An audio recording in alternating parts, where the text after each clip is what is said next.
যারা ১ পাউন্ডের মধ্যে 2 টায়ার কেক নিতে চান তারা এখন থেকে আমাদের পেজে অর্ডার করতে পারবেন। আপনাদের জন্যই মূলত ১ পাউন্ডের মধ্যে 2 টায়ার মানে দোতলা কেকটা আনা হলো। কারণ অনেকেই মেসেজ করেন যে আপু বাজেটে একটু প্রবলেম আছে, বা অনেকেই বলেন যে আপু ২ জন ৩ জন মানুষ এত বড় কেক নিয়ে কী করব, ১ পাউন্ডে 2 টায়ার কেক হলে বেটার হয়। তো তাদের জন্যই মূলত আমাদের মানে এই কেকটা করা। তো এই কেকটা যে অর্ডার করছিল ওই আপু তার ফার্স্ট অ্যানিভার্সারি উপলক্ষে আমাদের কাছে একটা কেক অর্ডার করে। তো আপু যে কেকটা আমাদের কাছে অর্ডার করে মানে রেফারেন্স পিকচার হিসেবে যে কেকটা পাঠায়, তো ওইটা প্রায় ২.৫ থেকে ৩ পাউন্ডের মধ্যে করা। তো আপু অনেক রিকোয়েস্ট করতেছিল যে আপু প্লিজ ১ পাউন্ডের মধ্যে করে দেন। কী করবো এখন, কাস্টমার ডিমান্ড।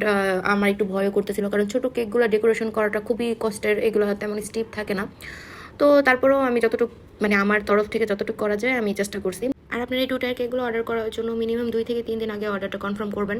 আর হ্যাঁ, আরেকটা কথা, 2 টায়ার হোক আর 3 টায়ার হোক যে কেকগুলাই, ওইগুলোতে একটু কাস্টমার চার্জটা অ্যাড হবে, বেশি না 50-60 টাকা অ্যাড হতে পারে। কারণ 2 টায়ার কেকের যে বক্সটা থাকে ওই বক্সটা একটু এক্সপেন্সিভ হয়। মূলত এই কারণেই 2 টায়ার কেকের কাস্টমার চার্জটা একটু বেশি আসবে। তো এটা হতেছে কেকের ফাইনাল লুক। আপু কিন্তু আলহামদুলিল্লাহ কেকটা অনেক পছন্দ করছে।